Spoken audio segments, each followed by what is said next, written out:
Hey, welcome to the NZ Everyday Investor. Today, catching up again with Andrew Duncan, real estate blogger and consultant extraordinaire. Hope you enjoyed today's episode. We're going to be talking about everything that you need to know if you're buying a property, specifically buying a property at auction. So, all the stuff that you wish you could know up front, you're going to get it. Hope you enjoy this one.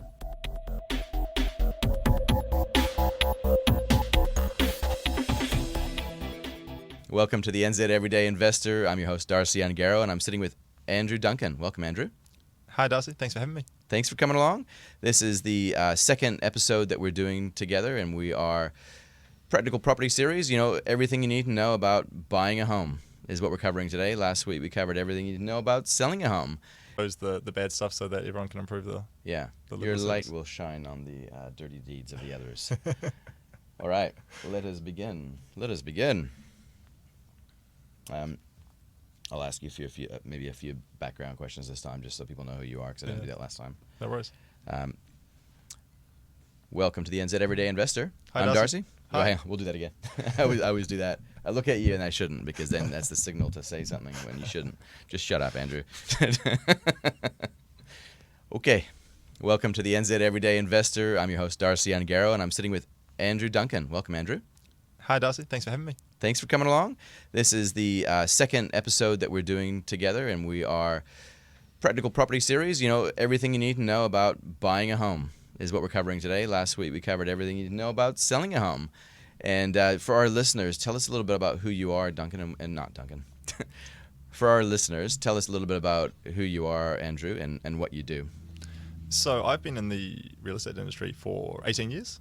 So the first 5 are working in the IT side, and then 13 years as either selling properties or managing offices or running my own real estate business. But now I have 2 young kids, and so taking some time off to be a dad and to work on my blog, which is a real estate consumer education portal essentially. And the goal now is just to provide really good info and it's a really nice way to sort of give back after having spent many years in a career which has given me so much. Cool. So let's. So last week we talked about, from a vendor's perspective, everything that you need to know about selling your home. Obviously it's a very big asset that you have. If we were now not a vendor, but we are a purchaser, we're looking to get into direct property ownership, whether it's our home or an investment property, whether we're selling or we just turned from being a vendor and now we've just turned into a purchaser. We're thinking differently. Let's cover off everything that you need to know if you're a purchaser, right? Let's do it. What's the very first thing I do? Well, I guess going back in time, like obviously we need to decide that, yes, we're going to buy some property, right? What do we do? First point I'd say would be to have a frank conversation with whoever else is involved as to what you actually need, and try and get some agreement on that. It's very hard if you go out into the marketplace without a clear idea of what your kind of non-negotiables are. Right. Try and think long-term with that as well. We covered this off a little bit in the last episode, but if you see travel in your near future, maybe you want to buy a property which is more suited to being rented out while you're away. So maybe something a little bit lower maintenance. If you see kids in your near future, maybe you want something where there's schools or playgrounds close by, even if you don't need them yet. Maybe there's a bit more space in the home, and maybe you factor those things into your decision. Try and think about areas too. So a lot of people, when they start out looking for a home, cast the net really wide. From an agent's experience, it's really difficult to learn a market well if you only sparingly look at it. So, for instance, in Wellington, I worked in the northern suburbs for many years, and I knew that market intimately. And I could walk into any house and say within 40, 50,000 roughly what it would sell for. But if you took me to any other part of Wellington, I didn't know the market that well at all. For buyers, it's even harder. I mean, I'm doing this all day long every day. So don't cast your net too wide. Try and learn a particular area that you're trying to buy in so that you can understand when a property is overpriced or underpriced. And that's a good way of looking at it. So, 2 things there, right? Always buy tomorrow's home. Yes. At today's price. Don't wait till tomorrow because it'll be way more expensive.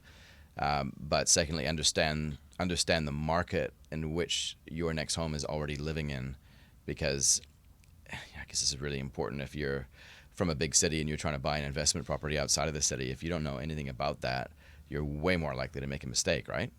Absolutely. presumably. So yeah, it's really important to know that. What other kind of lenses would one put on when they're getting ready to buy?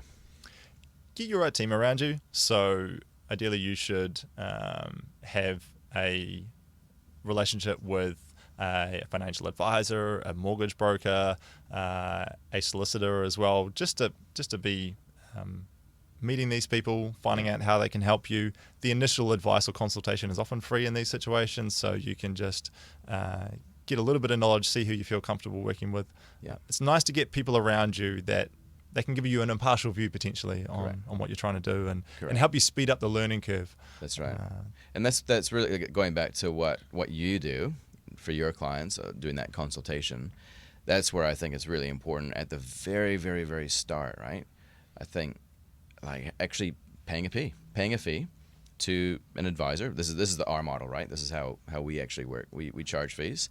But the reason why we do is because exactly the reason why you do it. It's we want to make sure that what we're saying to them is not and cannot be interpreted as being conflicted in any way. It's not attached to an outcome. It's actually just all about them. What are their options? What should they do? Giving them some advice, not just information. But being willing to, like, actually paying for that is really, really key. Don't rip yourself off, because at the very start, that's really important. Like, and catch up with your lawyer. You're going to need to meet your lawyer anyway to officially engage them. You're going to need to go through AML, anti-money laundering legislation checks with ID. Why not actually make an appointment to go see your lawyer? Yep, they'll charge you a bit more, or they should.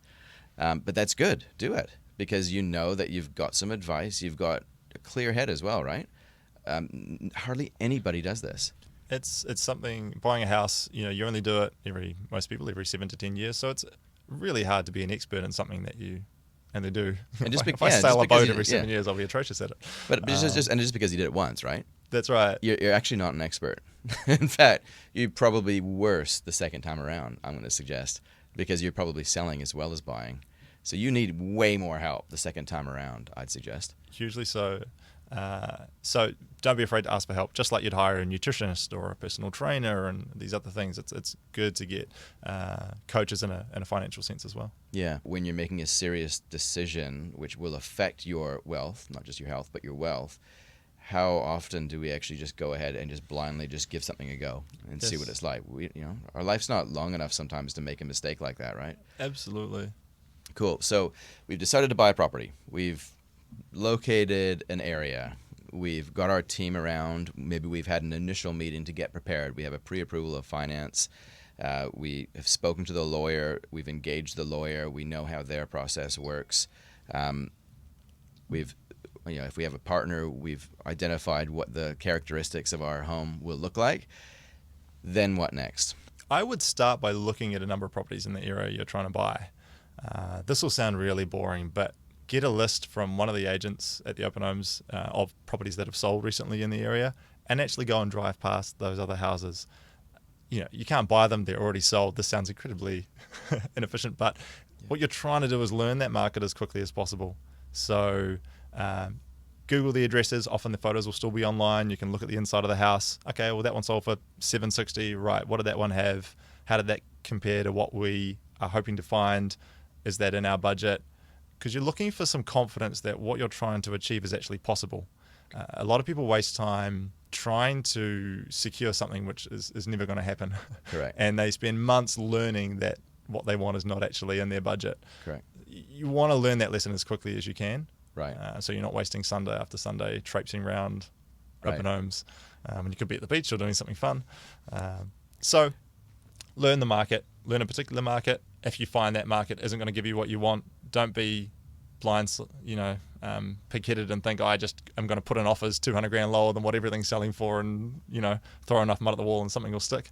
Reevaluate, right, do we need to look in a different space, or are we going to sacrifice some of our non-negotiables, like say a garage or that fourth bedroom, or start to look in a different area which might be more affordable. So what you're saying is the faster you can educate yourself on what it costs to get the thing that you're thinking, the better it will be, right? Absolutely. Right. The less time you waste. Time is so valuable. It's probably something I see breaks my heart the most when people keep saying, I'm desperate to find this house for X amount of money, but it's just not. It doesn't exist. It doesn't exist. So they're trying to buy something, or they're at a restaurant and they're trying to order something that's not on the menu, and they're frustrated because it's not on the menu. That's right. Meanwhile, everything is going up in price as they quibble with the chef about how to make eggs Benedict the right way. Yeah, okay. So we've identified that for the property that we want, it will cost $1.25 million to $1.3 million.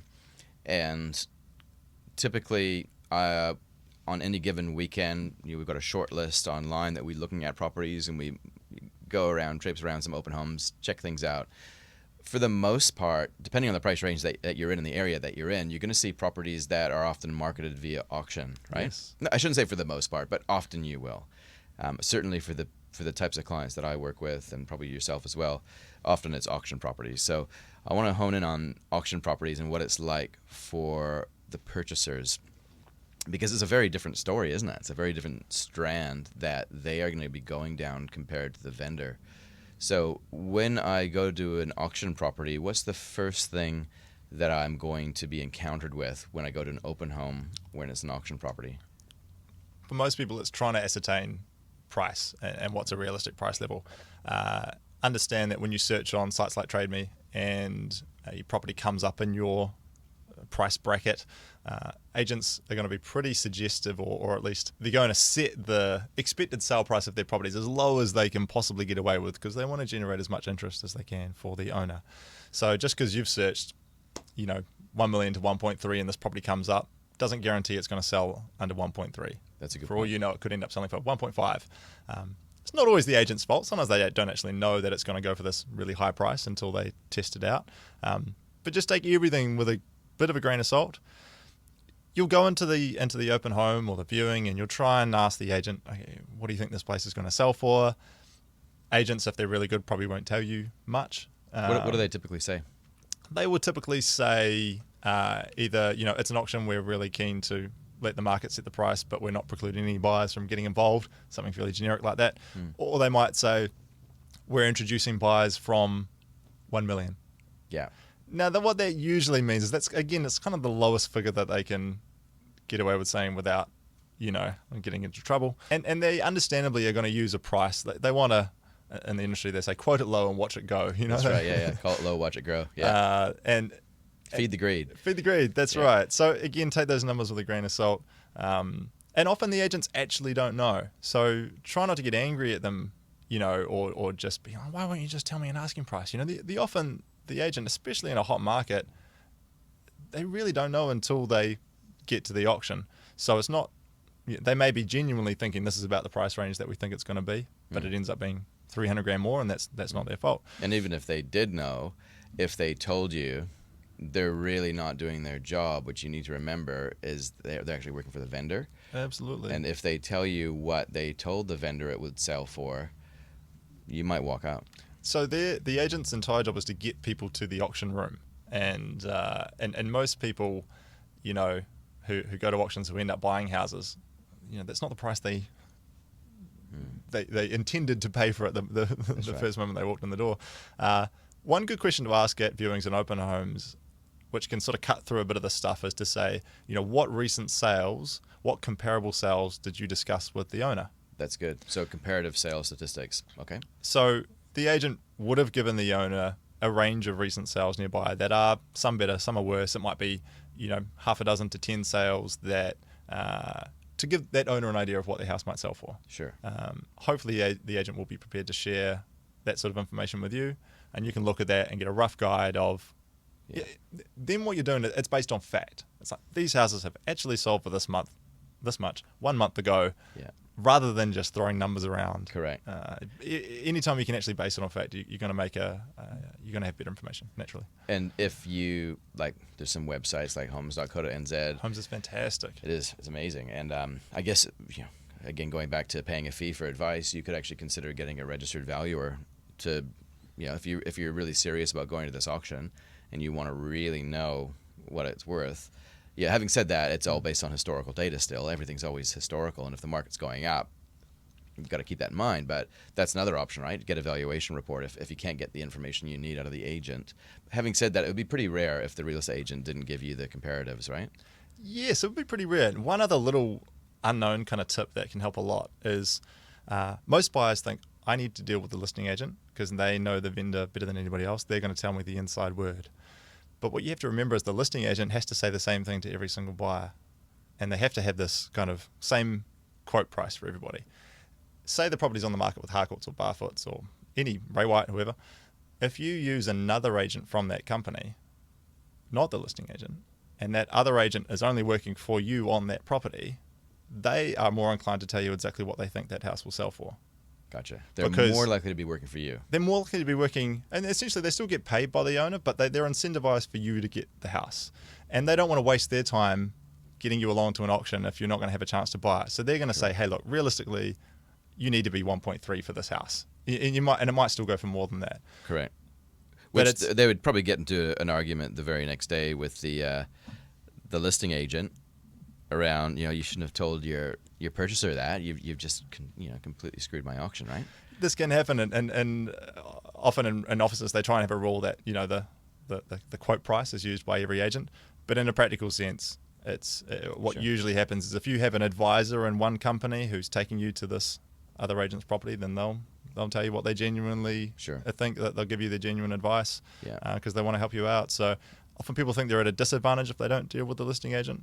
But in my opinion, it can sometimes be that's good to know. Natural advantage. Yeah, that's good to know. So, and there is technically there's no real there's no such thing as a buyer's agent, is there? Not in New Zealand. I've seen a few people try to be, but there are actually one or two who operate in Auckland, where it's more of a property hunter. They're more of a property searcher for you, and they can be really useful. So don't hesitate to consult with these people. But in terms of your typical real estate offices, there's like within a real estate office, there's probably not likely going to be a buyer's agent because really they're all the money's coming from one source, it's coming from the vendor, and it's going to be a conflict if it's not working for the vendor the whole time, right? That's right. Okay. That's right. So calling it low, watching it grow. What I often find is that people will, get under this impression that they are going to get this property for substantially less. And that says something to me. It says that the agent who is marketing that property is great. They're doing an amazing job. So hats off to those agents, right? But for me, I'm working for that purchaser, right? And so sometimes I get a bit frustrated because I know that it will sell for significantly more. Like 10% is not unusual. I know that they've probably planted a number in using some mysterious dark arts, and they believe that it will sell for $1 million when every day it's 1.15. What typically people do is they start to engage other professional services because they're doing their due diligence. So we should touch on that, right? Let's say that you've identified that this is the area, this is the price range, this is the product that you're after. What's the very next thing that you should do if you intend on bidding at a property at auction? You really need to get some advice on the building itself. When you bid at an auction, it's an unconditional purchase. So there's no pulling out. You can't get out. So you need to be absolutely sure that you're happy to buy the house if you're going to put your hand up at the auction, or make a pre-auction offer. For most, another misconception that if you make an offer before the auction, it's usually always going to have to be unconditional. So a building inspection is your first step, really. A council check and a discussion with your lawyer.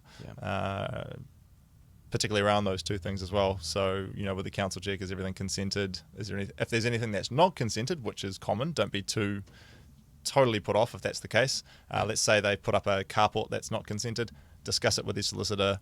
What are the ramifications of that for you? Maybe there was a toilet added in the garage that isn't consented. What are the ramifications? Correct. Sometimes you can just take that unconsented thing out. Yeah. Or as long as the vendor warrants to deal with that part of settlement. As long as the vendor warrants to deal with it. Yeah, there are protections that way. But you've got to understand what you're buying first and foremost. Okay. So having a building inspection is really smart. Some owners provide one, which is great info, but you should still realistically invest in your own as well. Yeah. Or at least pay to have the report transferred into your name. Yeah. It can be gut-wrenching spending money on a property when you don't have any guarantee of being able to buy it. You've got to remember, you're playing in the big kid sandpit. You might have to spend a few $1,000s on due diligence through this home buying process and know that potentially 2, 3, 4 houses you might miss out on, and that's just the cost of Correct. playing the game and spending $1 million on So building report, let's say up to $1,000. I know some will be a lot more, some will be a little bit less. Yep. That building inspector, maybe they are an ex-builder. They're probably not going to come along and comment about how amazingly well built it will be. They're troubleshooting, right? So I guess you kind of have to treat their report with a grain of salt as well while we're on this topic, right? They're only going to tell you the bad things. They're not going to give you a pros and cons list. So understand that. There's no such thing as a perfect builder's report, and you need to keep that in mind. Yeah. What you really are trying to quantify is this an immediate issue, this thing that the builder is bringing up, or is this a 2-year issue, a 5-year issue, a 10-year issue? Yeah. And what's the rough sort of cost in terms of getting this fixed? Sure. And understand that there will be things I've seen many times over the years, people avoid buying a property or pull out of a purchase because of a builder's report that 6 months later they would have thought that was a great builder's report, but just because they're early in the process, they don't have any perspective on these issues. Yeah, being early in the process is part of the problem, right? Because you're probably more likely to spend the money doing due diligence early on in the process, and then towards the end of it, you're so sick of it that you just buy the first thing you see without any DD at all. You get desperate, and you get emotional, and this sort of this due diligence process can go out the window sometimes. Yeah. So let's talk about solicitors, right? So again, the auction is going to be an unconditional contract that you're entering into. So leading up to that auction, let's say it's a 3-week campaign, and you were lucky enough to see it in the first 1 or 2 weeks. So you engage your solicitor to do what? What's the solicitor going to do for you? The agent will usually have a prescribed kind of contract that they're working from, like an auction sale and purchase agreement. And so they'll be able to give you a copy of that, and they'll attach to that any disclosures that they need to make about the property. So you want to run those through with your solicitor. You want to check what they call the body of the contract, which is all the small print, to make sure that the owner and their solicitor haven't crossed out any vendor warranties. You'd want to talk through the chattels list to make sure that's what you would expect. Sure. So your lawyer will just point these things out and make sure you haven't missed anything. Yeah. They'll also check tiny things like the legal description on the contract and the owner's name, and just make sure that you're buying the house you think you are. Yes. But mainly it's a sounding board. It's just someone who can give you some unemotional advice. Yes. And the more eyes you have on a problem, generally the better off you'll be. Yeah. The other one I should touch on is obviously banks as well. If you're being in an auction, just because you have pre-approval doesn't mean you have unconditional pre-approval for that property. So what do you mean by that? Often the first thing you'll get from a bank is an offer of pre-approval. And maybe you're probably better to speak to this, Darcy, with your experience than myself. I hate to put a misstep. Yeah, because I'll just wait for you to say it and then I'll correct you. Actually, that's totally wrong, Andrew. Totally wrong. Start again. So let's talk to this one. The difference between getting a pre-approval and having an unconditional approval. The distance can be quite big between those two things. So the pre-approval that you would have obtained ideally before you even start house hunting tells you the quantity that you can borrow based on the bank's lending rules at the time and your income and your expenses. You can rely on that to help set your budget, right? Which is important. But a specific approval should be based on that particular property that you're interested in going to auction on. And this is what separates the banks from the mortgage brokers and the mortgage brokers from the financial advisors that do mortgages, because there's a spectrum between how much curation goes on here. But the bank is great at answering questions, great at giving a yes/no answer. You got to know what the question is. But they do tell you this. In your pre-approval, it will say subject to that property being acceptable, right? What does that mean? Well, they don't really tell you what that means, but they will tell you after you've bought it. But what you want to do is find out before you buy it if it was unacceptable, because then the lender are within their rights to actually withdraw that offer of finance. So let's go back to that example that we used last week, and you touched on it before, where there's a carport that's been converted into a sleep out, and there's a toilet in there and a sink, and the vendor's been getting $300 a week. Hopefully the real estate agent hasn't been marketing it like that. But that's a common scenario, right? So there's unconsented works. If the vendor in the sale and purchase agreement, in the auction agreement, says that that's going to be removed prior to settlement, then sweet, you've got nothing to worry about. But when you're talking to your lawyer and the lawyer says, hey, what about that stuff? What about that toilet and the garage type thing? Should we talk about that? Yes, you should talk about that. And you should fire that through to your mortgage advisor or to the bank and say, hey, can you confirm that this property itself will be acceptable? They need to know what you're going to pay, because they'll then do a check to make sure that you don't also need to get a registered valuation report, which you sometimes will if the CV is way out of line with market data. But most importantly, they're looking for unconsented works or anything else that's weird about the property. There's quite a few things that could be weird, but really important before the auction you get that done. But don't do that. Don't waste the time of your mortgage advisor. Please don't waste their time unless you are serious, firstly, about the price, right? Which is what we talked about before. Yes. You got to be real about the price, because you're going to be spending money the more people that you engage over time, or you'll be losing friends at the very least. So make sure that you're serious with your price. Get your building inspection, engage your lawyer, make sure they do the first look through of that contract, and if you have time, ideally it's a few days before the auction, call up that mortgage advisor, send them a copy of that sale and purchase agreement or auction agreement, tell them how much you're going to spend, ask them to get that pre-approval turned into an unconditional offer of finance. How'd I do, Andrew? Perfect. Phew. Spot on. It's good. It's my day job, man. I better get it right. So we've talked about building inspection, your finance approval, and there's a lot more about both those things actually, but we'll kind of skirt around the edges of those. And your lawyer is going to be looking for all those other things that we mentioned. What else should a purchaser do before the auction? One, and this might track back a little bit to the start, but in terms of evaluating the property, I should mention as well, remember that you can change everything about a house except where it is. So when I'm talking to friends and family, I always say buy for sun and buy for access. Right. Everything else can be changed. Right. So that's one good point to keep in mind. It's easy to get it's easy to get sucked in or fall in love with a beautiful renovation, but just try and look at the non sort of specific property aspects. Okay. If sun's important to you, does it get good afternoon sun? Is the area really noisy? Are there 100 steps up? This is more prevalent in Wellington, but is it a real goat track to get up to the house, or is it drive-on access? And put more value on those things than an old kitchen or an old bathroom or something which can be adjusted. Right. So definitely keep those things in mind. Don't be too put off by bad colours, or experienced buyers are much better at this, but particularly first-time buyers can be put too much weight on the style of the home. Right. So now that you're sort of done your due diligence and you're getting ready for the auction, you want to try and understand how the auction process works. And remember that you are dealing with world-class real estate negotiators, So on that note, if you're a seller, you can hire the best real estate negotiators in the world for less than $1,000. Use these people. Auckland, we have some of the very, very best in the business. If you're buying, understand what you're getting yourself into there. Yeah. Now, when you say real estate negotiators, what are you referring to? Sorry, I mean the auctioneers. Yeah. Now, what I mean by that is the real skill of an auctioneer is bringing two parties together. So anyone can sort of record numbers, and most of them are good enough at math not to forget what price they're at. Yeah. And most can say a nice description about the property they're trying to sell. The real art form is when the bidding in the public room is stopped, and the buyer's at this level and the seller's at this level, and they need to bring those two people ideally together.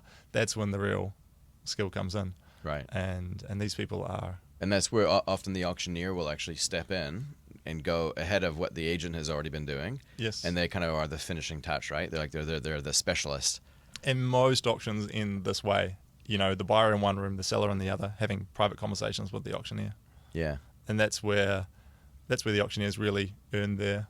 Yeah, earn their crust, so to speak. That'd be fun, wouldn't it? It's pretty intense. And actually, before we go any further, we forgot to mention insurance. It probably goes without saying, make sure that you can get insurance. Just because the vendor has insurance on that property doesn't mean that you will get insurance on that property. Yes. But you need insurance if you want the mortgage, right? Such a big misconception. People think that just because the property's been insured, I'll be able to get insurance for it now. But you need to understand the insurance companies are insuring the house, but you specifically, as well as the property, not just the property itself. So we're going along to the auction. We've done our due diligence. We've got, we've got a registered valuation report, maybe $1,000. Building report, another $1,000. Our solicitor has agreed to charge us, say, $2,000, and that includes one property that you're allowed to sign off. Yep. You've got your mortgage advisor. You've checked in with the insurance company to make sure that this property that was built in 1910 is actually insurable.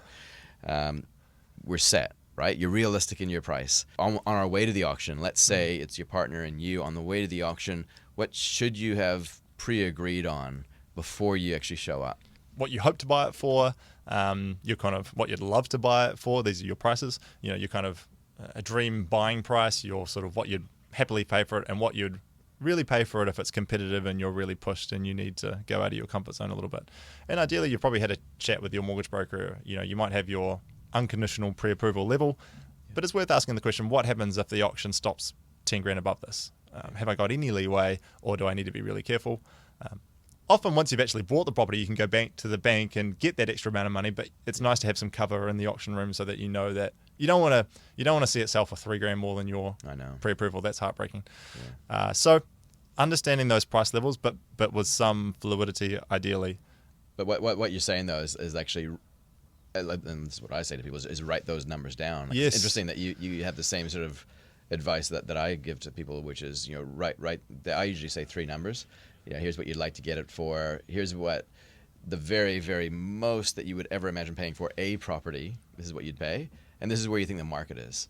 Yep. Because if the distance between the market and the most that you would pay is quite vast, why are you wasting everybody's time? Yep. Right? And especially yourself. Why are you wasting your time?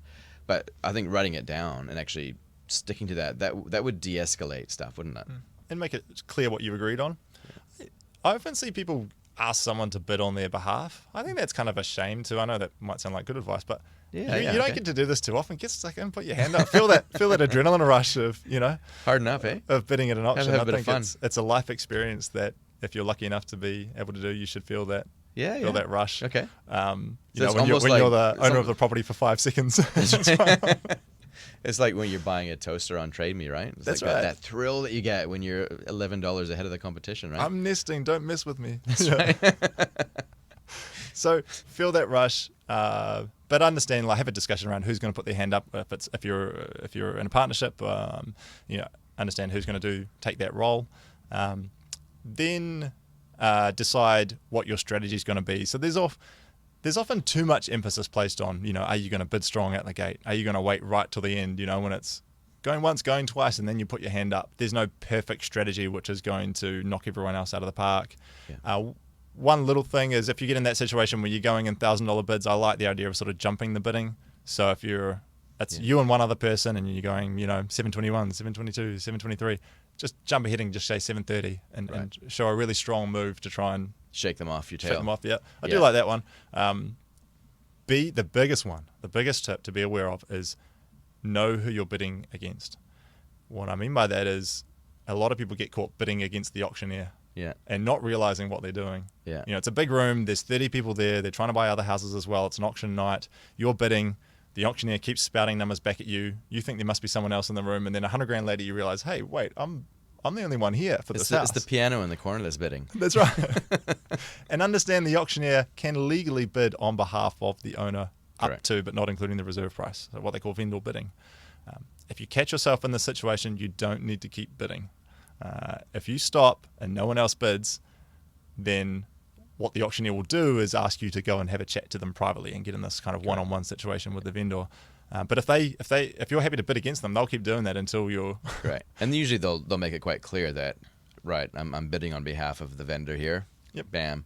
They're usually pretty transparent with that. Pretty transparent if you know the words to listen for. They'll say the bidder's with me. That means they're bidding on behalf of the owner. Yeah. But often buyers get swept up in the adrenaline of the occasion, and the heart rate's pumping, and they're not hearing that. Correct. That's the first time they've heard the bidder's with me. So they might have just missed that. So ideally, you've probably, going back a step, we're jumping around a little bit, but ideally you would have gone to a bunch of auctions before you attend the first one you're going to bid at.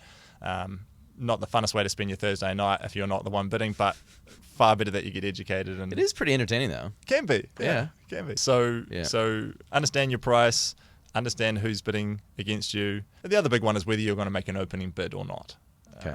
And you can decide, you can put an opening bid that can be quite a strong play if you feel confident.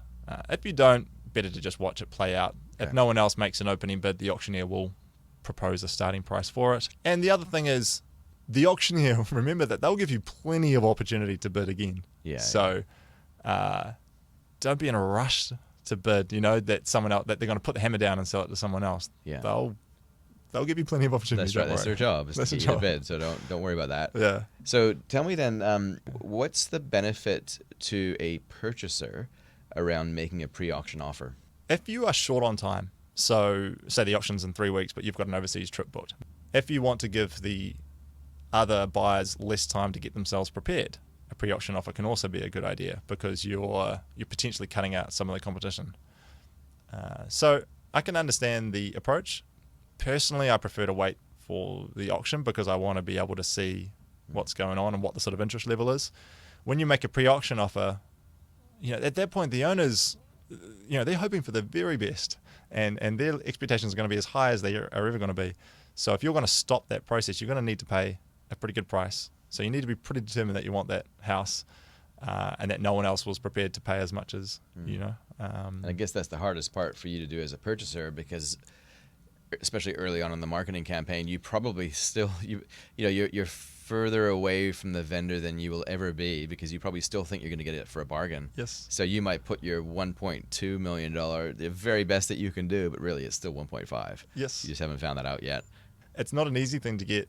Like I've seen them accept it before, right? I've seen them accept, but usually they just start the auction on that pre-auction offer that they accepted. Is that normal practice? This is the key point. So when you make a pre-auction offer, understand that what will usually happen is the agents will then bring the auction forward. So the best outcome is that you're still having the auction and people can still beat your bid, but it's just now instead of in 2 weeks' time. It can be an advantage, but most people, when they hear that, are kind of a bit like, bummer. Yeah. I have seen it happen where buyers will make a pre-auction offer and they'll put a clause in that contract which says, I want you to sell this property to me, sign this offer, and not bring the auction forward. And owners can legally do that. They can just sell it to you without telling anybody. But as you can imagine, if you want that to happen, you're going to have to pay a pretty darn good price, which makes them feel like, if I don't take this, I'm not going to get this much at an auction. Of course, because they've just blown their marketing budget and they're pulling it from the market, so they have to be pretty convinced that that's a good offer, right? It's a premium, yeah. Because you don't often see auction cancelled and then a sale sign out. It's pretty rare. It does happen, but it's pretty rare. And most buyers, to be honest, don't know that's an option for them, so it doesn't come up very often. Right, okay. Yeah. So we're in the auction room, we're sticking our hands up, we're watching out for the piano, doing a phantom bid. Yes. We get to a point where the auction stalls. And by stalling, I mean what? By stalling, you mean no one is bidding any further and the auctioneer no longer wants to vend or bid. And at that point, they will generally take the top purchaser aside, the top bidder, take them into a separate room. Pre-reserve being met, right? Pre-reserve being met, Yeah. yeah. At this point, the reserve's still private and will generally stay private throughout the process. If you're the top bidder, they'll usually ask you to come with them and go into a separate room. And then they'll have a situation where you're in one room and the vendor's in usually another room, and the auctioneer will kind of float between the two side offices trying to negotiate a deal. Yeah. That's a positive. At that point, you are in a one-on-one negotiation with the owner, which is a cool place to be. I would bear in mind that whatever the auctioneer comes back and asks you for, so say you're at 900 and they say, look, I can't sell it to you for a cent less than 1.1. A lot of buyers think that's the reserve, or the true bottom line of the owner. But again, take this with a grain of salt. Because you have to listen to the words that he just said, right? You have to listen to the words that he just said. Usually there's another strategy, which is that if auctioneers think they're only going to have one bidder at an auction, they'll set the reserve at the optimistic end, knowing that they've got negotiating room to play with. If you want to find out the true sort of where the owner's at price-wise, it's good to move on price, but you don't need to just naturally jump to whatever the auctioneer asks you for. They can change the reserve anyway. They can change the reserve anyway. It's a relative thing, right? That's right. But there's a lot of blanks in terms of asymmetry of information you mentioned before. Is such a good phrase for it. Because and it doesn't feel right. Like if I'm again putting myself in the head of a purchaser, it doesn't feel fair. I feel ripped off already because I've spent all this money and I've effectively been lied to the whole time around what this thing is actually really worth. Yeah. Right? Well, not specifically, but it's been implied that I've got a chance here, and now I'm finding out on the auction that it's selling for 200 grand more than what I'm prepared for. Is this something that can be resolved, or is it a structural issue with the auction buying process that we just got to accept the fact that it is what it is? You need to make adjustments with how you approach things to accommodate for the fact that it isn't perfect. I think you need to look at what you're basing your decisions on. So as buyers, we need to understand that reserve prices are just a total arbitrary figure. That's just whatever the auctioneer and the vendor agreed to the day before the auction or the morning of. It's a strategic number that they're going to use in that auction process. Sure. If they want to. It's got nothing to do with what you're prepared to pay for the property or not. Sure. There's all these figures that you work with through the process are just data points, like your valuation, the home's estimate, the quote price the agent gives you at the open home. They're all just data points that you sort of plug into your own computer to figure out what I'm prepared to pay for this place. So you need to go in there with a clear understanding of what that is, and stick to that. Stick to what you feel is roughly a sort of fair price to pay that you feel comfortable with. The one thing that can influence that is kind of social proof. So if you see 3 or 4 other people bidding and they're bidding a bit more than what you thought it would sell for, then that can give you confidence that, right, I can pay a bit more knowing that there's other people there that are also prepared to pay for this. So with that one caveat, but don't be so focused on, I guess, the owner and their reserve would be the message, because it's all a bit of a game anyway. I love that social proof sort of way of framing it, though, because people often worry that they're going to spend too much at an auction if they're buying a property at auction, because everyone gets carried away. Yep. And there's some truth in that, I'm sure. But if there was somebody that was willing to spend $10,000 less on the price that you paid, the one thing you can know for sure is that they'll probably get carried away when you go to sell it, right? Assuming everything else is equal. So really, you're only overspending the distance between the bidder just behind you, right? So you can't technically overpay at an auction. Would you agree with that? As long as there's other people bidding. Yeah, true. Yeah. That's right. That's right. It's not just the piano bidding. Yeah, that's right. Yeah. Spot on. And that's why it's a really nice, transparent way to buy. So what we're talking about with the auctioneer and the reserve price and the stuff, it might sound a bit scary for people, but I think it's also worth reiterating that, it's got more transparency than every other buying process, apart from maybe an asking price. So understand that it's actually a really good way to buy, as long as you understand what the kind of scenarios are that you can get into that you need to be careful of. Yeah. If you've got 3, 4, 5 people trying to buy a house through an auction and you're one of them, that's probably the best way to buy real estate. Best way for the vendor and the best way for you to clearly understand where the market's at for that property. Yeah. It'd be great if every property was sold that way.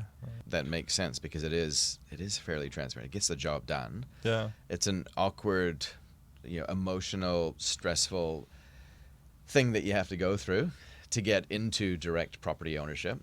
It's one of the ones where leverage applies. You're going to get a lot of growth of the wealth that you're doing. So this is just one of the hurdles that we have to get over in terms of getting into it. Otherwise, just stay away until you feel like you can do it, because it is, unfortunately, that's the gate, isn't it? And worth keeping in mind that any other pricing strategy, so if you look at a property with a price, or that's a tender or a deadline sale, as soon as there's more than one person trying to buy it, you're in a blind offering situation. Right. Even if the place is priced at $950, if you make an offer and then someone else makes an offer, you won't get to find out what their offer is, and you just have to go on blind hoping that you're the one that's going to be accepted. So it's worth keeping in mind what the alternative is. Correct. That's right. Which I don't think is very good either. So absolutely. Suboptimal. Yeah.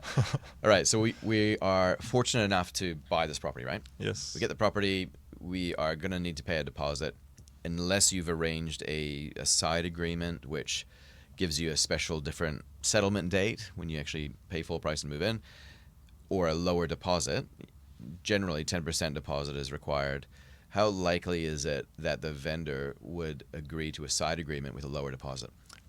Usually very likely, especially if the property doesn't have a heck of a lot of interest. But even if there is good interest, the vendor and the agent will want to maximize how many people can bid.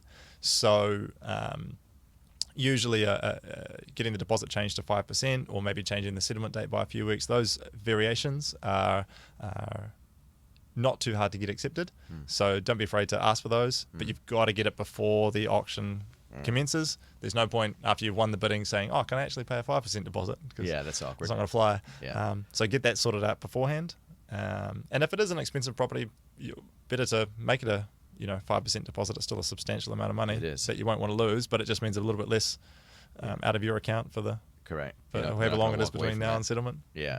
So following the purchase, paid the deposit, the auction agreement, the signed auction agreement between the vendors, between my partner and I, let's say, what happens then? So you'll have that side agreement signed before the auction starts. Then you go to the auction, you win that auction, you'll pay that deposit, and then essentially not a lot. Yeah. It's pretty anticlimactic. It's pretty anticlimactic. Yeah, you sort of walk out of that auction room and go home, and you try and come to grips with what's just happened.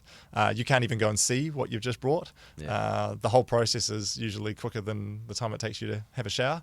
Yeah. You've probably seen the house once for 10 or 15 minutes, or maybe twice if you're lucky. Yeah. It can be a very weird feeling. Yeah. You often don't move in until 4, 6, 8 weeks later, and sometimes when you actually go to do your pre-settlement check, which will be a day or two before you get the keys. Sure. For many people, that's only the second or third time they've seen the house. For many people, it's the first time they've seen it in daylight. Yeah, that's right. That's Scary, right. but so true. Yeah. So I guess understand that it could be quite anticlimactic. Make sure you get your insurance sorted well in advance. Don't be trying to do that at the last minute. Yeah. Make sure that's ready because the bank won't release any funds unless you have insurance. Yeah. Book moving trucks, but be very mindful. A big mistake I see people make is they book a moving truck for 10 in the morning thinking they're going to be able to get the keys and move straight into this place. Yeah, let's talk about what happens on the day. Yeah, this is actually really important. So let's say that settlement is the 1st of August or whatever it is, right? And I'm settling on my place, let's say. So I know everything's going to happen on the same day. Super stressful. Hopefully the kids will be in school. It's on a Friday. Solicitors love doing 1,000 settlements on a Friday. So what's going to happen? I wake up in the morning after I brush my teeth. What do I expect? First tip is to settle on a Thursday if you can, because banks, lawyers, everyone is far less busy, and it can make things go a lot more smoothly. Expect that the settlement occurrence, could happen anytime between 10 a.m. and 3 o'clock, sometimes even later. Yeah. So be ready for anything. If you're selling your own home and then buying another, you're going to need your home to settle first before you can buy the next one. Try and understand that you're going to have ideally have everything out of your house by 10 or 11 in the morning to give you a little bit of time to clean or bring cleaners in. Yeah. But you may not be able to move into your new house until 1, 2, even 3 o'clock if there's a slight delay with the banks or the lawyers. Yeah. So if you're booking moving trucks and things, just have some allowance for that. Have a discussion with them. What happens if we need to leave the stuff in the truck for an hour or two? So quite likely it could happen. It's good. And plan for it. Yeah. Plan for it. It very likely could. Try not to have, I see this all the time where people have, carpet cleaners booked for 1 o'clock on settlement day for their new house. So there's no guarantee they'll be able to get access. Correct. So be careful with that one. The key thing is to try and have your own home ready. Leave it nice for the next person who's moving in there. Yeah. Don't be still packing up and putting stuff in boxes at 12 o'clock on settlement day. Please don't be that guy. Yeah. Please don't be that guy. But understand that it's a very fluid situation, and there's no set one time that you'll guarantee be able to get the keys. Yeah. Luckily, that's the only thing you need to worry about really is cleaning your place, getting everything in the moving truck, making sure the kids are sorted, and getting the new place by close of business, right? Your lawyer, meanwhile, is pulling the money from the bank. They're getting settlement statements arranged. They're tying it up with your insurance certificate that might have the wrong lender noted or the spelling wrong. They're sorting out AML issues. There's a whole bunch of stuff that your lawyer is doing. This is their moment to shine, right? But they're like the puppet master, right? They're pulling the money over here. They're repaying the mortgage from your old bank, and they're taking out the new mortgage from your old bank or a new bank. They're making sure that the vendor is in a position to do it. None of that you need to worry about. And I think sometimes people get worried that, how do I actually move the money around that I've just got from the bank? You don't need to worry about it. Just sort out your moving. They'll sort out the rates so they're paid up to the settlement day and no further. They'll sort out if there's been insulation loans from the council that good lawyers will make sure that's settled. They handle all that process for you. So that's good. Yeah. So it's actually not so bad. Not so bad, no, not at all. No. But that's this has really been, I think, hopefully really helpful to our audience, because usually you find this out eventually as you get to the end of the process.